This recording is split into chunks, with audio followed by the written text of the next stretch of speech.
This is Video-ColBERT, contextualized late interaction for text-to-video retrieval, which will be presented at CVPR 2025. The goal of text-to-video retrieval is to rank a collection of videos based on their relevance to a user-provided text query. However, there are some challenges in the current space of text-video retrieval. First is that single vector representations are inadequate to handle the complexity of videos. And cross-encoders, like video language models, are too expensive to run at a large scale. Our method is inspired by the success of ColBERT, a token-wise interaction method for document retrieval. Token-wise interaction consistently outperforms other representations in retrieval benchmarks because it allows for a fine-grained interaction between query and document features while maintaining the efficiency of dot product-based vector representation. In our method, we adapt ColBERT to the video domain, creating Video-ColBERT, which consists of two token-wise interaction levels, a sigmoid-based loss for training, and the use of soft query augmentation to enrich our representations. First, we look at the encoding method for Video-ColBERT. We start out with a text query and a video from our collection. On the query side, we first tokenize the query so that we can have a multi-vector representation. Then we perform soft query augmentation, adding additional pad tokens to the query that will participate in self-attention and the outputs used in interaction. We pass the query tokens and these extra pad tokens through a query encoder to get a representation that we'll use when we interact with the video. On the video side, we start at the frame level. Here, we encode each frame as an independent image, capturing the spatial and scene level details. Like the query side, we also add visual expansion tokens, which act similar to the pad tokens and allow for more information to be encoded about the video, especially the long-term temporal relations. Then we pass these through the temporal encoder, which gives a final video representation. After the encoding is done, we now have to perform our token-wise interaction on each encoded representation.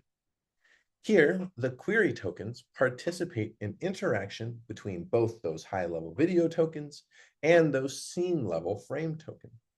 Where we perform our interaction mechanism we call mean max sim, or MMS, where we take the maximum similarity between a query token and a video representation and then normalize it against the number of frames. Now, to train these representations, we need a loss function that will support our dual interaction mechanism and be inducive to this training paradigm. Prior work in video retrieval uses an info and CE loss. These methods take the loss when comparing the query to the final video representation. However, we use what we call a dual sigmoid loss.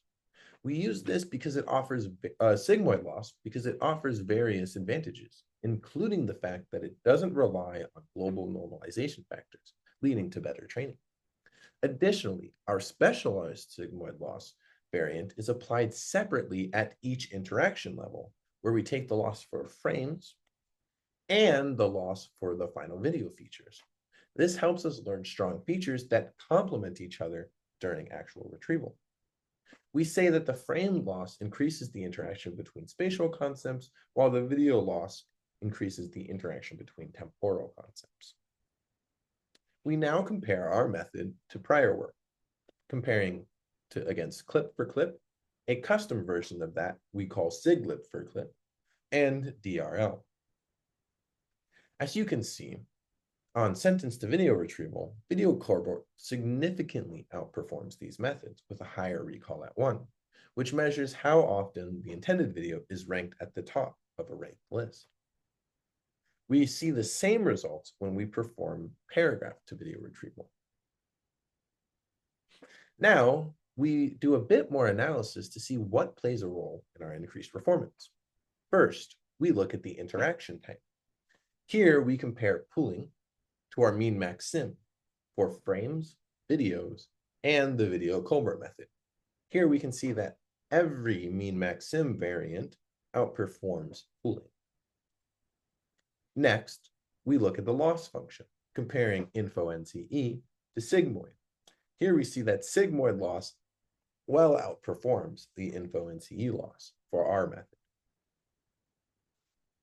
Finally, we look at the effect of soft query augmentation, where we see it is significantly helpful, especially for shorter queries.